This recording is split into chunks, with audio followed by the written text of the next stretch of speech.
নাই, আমি এখন কোকিলের একটা কল দিই, জাস্ট কল দিমু, আইসা পড়বো, আমার লগে ভিডিও শুট করবো। তুমি কারো ফোন দিও না,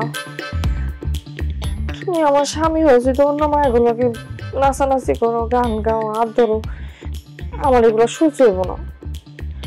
আচ্ছা আমি করে দিব না, সমস্যা নেই, কিন্তু আমার দোয়া লাগে তুমি কাউরে আর জামাই কইতে কইও না, আর তোমার আমার ভাই বানাইও না। বউ যা গেছে গেছে, এগুলো পুরান কন্টেন্ট, এখন নতুন আইডিয়া নিয়ে ভাবতেছি, এখন অন্য কিছু বানাবো, যা হয়ে গেছে তা আর করবো না। শোনো, আমার মাথায় একটা নতুন আইডিয়া আসছে, কালকে আমাদের ভিডিও কন্টেন্টের টপিক হচ্ছে লোভী বউ গরিব জামাই। ঠিক আছে, তো মানসিক ভাবে প্রস্তুতি নাও, এই ভিডিওটা আমরা কালকে করতে যাচ্ছি, অন্য লেভেলের ভিউজ আবার তোমার করে রাখলাম। লোভী বউ গরিব জামাই, আল্লাহ রে আল্লাহ, আমার জানি কালকে কি করবো, আমার আল্লাহ জানে। হওয়া তো উচিত ছিল, লোভী জামাই অজয় বউ। শোনো গোলাপি, তুমি এই ছেলের হাত ধরে পালায় চলে যাও। কি তোমার কি মাথা ঠিক আছে? হ্যাঁ, আমার স্বামী থাকতে একটা পরপুরুষের হাত ধরে পালায় যাবো মানে কি গুলা? আরে বাবারে, গতকাল আমরা কন্টেন্টের আইডিয়া করলাম না, গরিব জামাই লোভী বউ, এই কারণে দেখ আমি গরিব বেশে আছি, তুমি লোভী বউয়ের বেশে আছো। বড় লোক ঘরে একমাত্র ছেলে হানি পালোয়ান, তুমি লোভে পইরা আমি গরিব দেখা তার হাত ধরে জাস্ট পালায় চলে যাবা। দেখো আমি এসব করতে পারবো না, আমি জামাই থাকতে এর হাত ধরে পালায় যাবো? এই ভিডিওটা আসলে মানুষজন আমার নিয়ে কত বাজে বাজে কথা বলবে না বলো? দেশেও তো সবাই দেখবে, আমি আমার দিয়ে এটা করায় না তুমি প্লিজ। আরে বাবারে, আমি তো তোমার বাস্তবে পালায় চলে যেতে বলি না, এটা তো নাটক, অভিনয়, রিলসের স্বার্থে। তুমি এতদিন ধরে কাজ করে বুঝতেছো না, এটা তো বাস্তবে না, এটা তো অভিনয়ের স্বার্থে।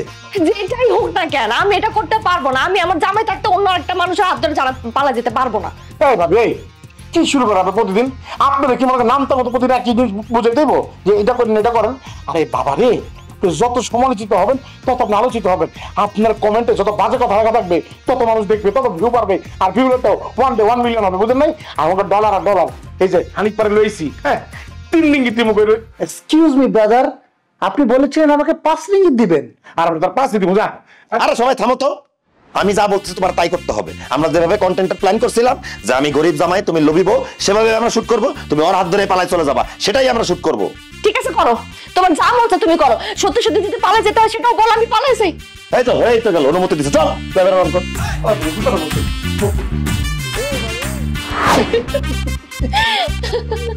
গোলাপি, তুমি এই ছেলের হাত ধরে কোথায় চলে যাচ্ছ? তোমার সাথে আমি আর সংসার করব না, তোমার সংসার উষ্টা মেরে আমি ওর হাত ধরে এখান থেকে পালিয়ে যাচ্ছি। কি বলতেছো? আমার সাথে সংসার কেন করবো না? কারণ তুমি গরিব, ফকির, মিসকিন, তুমি দিন আনো দিন খাও, তোমার কাছে কোনো টাকা পয়সা নেই। তোমার সাথে থেকে আমি তো আমার জীবনটা নষ্ট করতে পারবো না, তাই আমি ওর সাথে চলে যাচ্ছি। তুমি কি জানো কত টাকা আছে? ও এক বাপের একমাত্র ছিল, ও আমার জন্য সবকিছু করতে পারে। কি জান, করবে না? অবশ্যই আমার প্রিয়তমা। এমন কথা বলো না জান, আমি তোমাকে অনেক ভালোবাসি। আরে ধুর, তোমার ভালোবাসা গোষ্ঠী কিলাই আমি, তোমার তো ফকিরের ভালোবাসাতে আমি কি করব? আমার লাগবে তো ওর ভালোবাসা, ওর বাবার যত সম্পত্তি আছে, টাকা পয়সা সবকিছু ও আমাকে দিয়ে দিবে। কি জান, দিবে না? অবশ্যই, আমার টাকা পয়সা গাড়ি বাড়ি যত সম্পত্তি আছে এখন তো সবই তোমার প্রিয়তমা। এই জন্য আমি তোমাকে রেখে বড়লোক ছেলের হাত ধরে এখান থেকে পালিয়ে যাচ্ছি। গোলাপি, দেখেছেন, যদি আপনি গরিব হন তাহলে আপনার বউ আপনার হাত রেখে অন্য একটা ছেলের হাত ধরে চলে যাবে। তাই বিয়ে করার আগে অবশ্যই ভাববেন, আগে বড়লোক হয়ে নেবেন, না হলে আপনার বউ আপনাকে উষ্টা দিয়ে একটি বড়লোক ছেলের হাত ধরে চলে যাবে। আমাদের এই আবেগী ভিডিও যদি আপনাদের মনে হালকা দোলা দিয়ে থাকে তাহলে অবশ্যই লাইক দিবেন, কমেন্ট করবেন, শেয়ার করতে ভুলবেন না, এবং অবশ্যই সাবস্ক্রাইব করবেন কাপল ব্লগার চ্যানেলকে।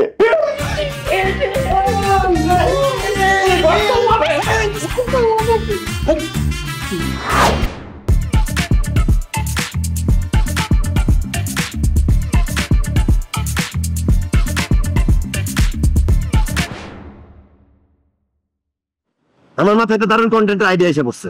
সে মাঝ রাস্তার মধ্যে তোমার কিসের আইডিয়া আসে? এই দেখো, সোজা বড় টাকা দেখো, একটা লোক মোবাইলে কথা বলতেছে না? আমি নিশ্চিত যে ব্যবসায়ী, তার টাকা পয়সা আপনার বাংলাদেশ। দেখা তো সেটাই মনে হইতেছে, কিন্তু তার সাথে তোমার আইডিয়ার কি সম্পর্ক?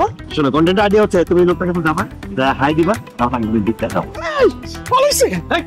আমি আমার দেখে কি তোমার ফকির মিসকিন মনে হয় যে আমি ভিক্ষা চাবো? আর তুমি কি আমাকে বাংলাদেশ থেকে এখানে নিয়ে আসছো ভিক্ষা করানোর জন্য? তোমার একটা কথা কয়বার বোঝানো লাগে বলো তো? তুমি তো সত্যি সত্যি বাস্তবে ভিক্ষা চাইতেছো না, তো নাটকে অভিনয়, ফেসবুক রিলসের জন্য তাইবা। তোমার শুনতে তুমি যেটা ভিক্ষা চাই, ওই লোক তো অবাক হবেই হবে, দর্শক তো অবাক হয়ে যাবে। দর্শকের কমেন্টে লিখে দেখছেন কিভাবে সুন্দর সুন্দর মেয়েরা গিয়ে সুন্দর ড্রেস পরে ভিক্ষা করে? এই রিল হিট, এই কন্টেন্ট হিট, যতই হিট কন্টেন্ট হোক আমি ভিক্ষা করতে পারবো না। তুমি আমার যে অনেক উল্টাপাল্টা কাজ করেছো আমি কিছু বলি নাই, কিন্তু এখন ভিক্ষা করব আমি পারবো না। দেখো দেশে আমার বাপ মা আছে, ওনারা যদি দেখে যে আমি এখানে ভিক্ষা করতেছি তারা কি করবে? হ্যাঁ, তাদের মান সম্মান কিছু থাকবে, আমার মান সম্মান কিছু থাকবে। আর তুমি তুমি আমার জামাই হয়ে তোমার বোনেদা ভিক্ষা করে দিচ্ছ, তোমার মান সম্মান কিছু থাকবে?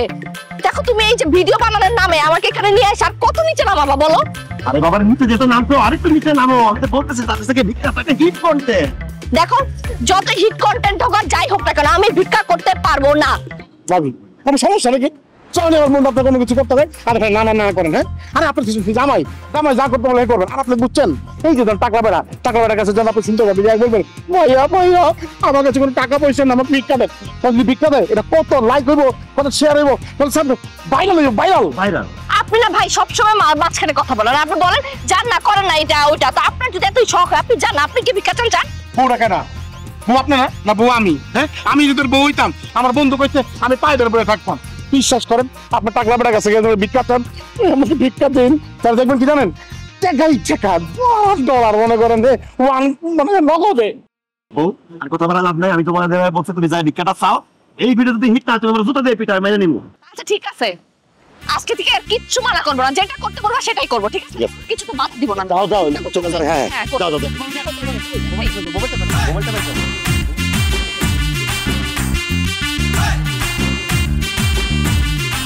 বুঝলেন ভাইয়া? আপনি কি বাংলাদেশি? হ্যালো, ও হ্যাঁ আমি বাংলাদেশি, বলেন। বাহটা তো খুব ভালো হয়েছে, আপনি বেশি দিবেন। কি দিব? ভিক্ষা দিবেন? দেন ভাই ভিক্ষা দেন। আপনাকে ভিক্ষা দিব কেন? কারণ আমি ফকির নি, আমি ফকির, আমি মিসকিন ভাই, আমি রাস্তাঘাটে ঘুরে ঘুরে ভিক্ষা করে, এই জন্য দিবেন। দেন। ওয়েট, আপনাকে তো কোনো অ্যাঙ্গেলে ভিক্ষুক মনে হচ্ছে না। এত সুন্দর পোশাক আশাক সাজগোজ করে কেউ ভিক্ষা করে? কারণ ভাই আমি তো দিচ্ছি না, আমার বিদেশে, আর বিদেশে সবাই এরকম ফিটফাট হয়ে মেকআপ গেটআপ করে একদম তারপরে ভিক্ষা করে ভাই, তাহলে ইনকামটা বেশি, ভিক্ষাটা বেশি পাওয়া যায়। আপনি এখন কথা পারেন না তো ভিক্ষাটা দেন। আচ্ছা, আপনি কি ফান করতেছেন? এত সুন্দর একটা মেয়ে, পোশাক আশাক কত ভালো, আপনি ভিক্ষা করবেন কেন? কারণ ভাই আমি এতি, আমার এই দুনিয়াতে কেউ নাই ভাই, আমার বাবা মা ভাই বোন বন্ধু বান্ধব গার্লফ্রেন্ড বয়ফ্রেন্ড নানা নানি দাদা দাদি স্বামী কেউ নাই ভাই, এই জন্য তো ভিক্ষা করতে হইতেছে। আমার ভিক্ষাটা দিবেন প্লিজ। আচ্ছা আমি বুঝলাম আপনার এই দুনিয়াতে কেউ নাই, আপনি একদম একা, কিন্তু আপনি তো ভিক্ষা না করে কাজ করতে পারেন। আমি আপনাকে একটা কাজ ম্যানেজ করে দিই। ও আল্লাহ ভাই, আমি কাজ করতাম, কাজের মধ্যে কষ্ট বেশি ইনকাম কম, ভিক্ষার মধ্যে কষ্ট কম ইনকাম বেশি, এই জন্য করতেছি। ভাইয়া আমি বাংলাদেশে আরেকটা বাংলাদেশকে এত কথা কেন বলতেছেন? ভিক্ষাটা দেন তো। আজব মানুষ, দুনিয়াতে যে কত ধরনের মানুষ আছে।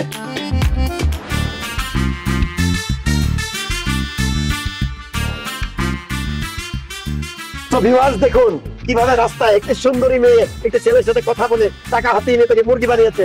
সুতরাং তুমি সুন্দরী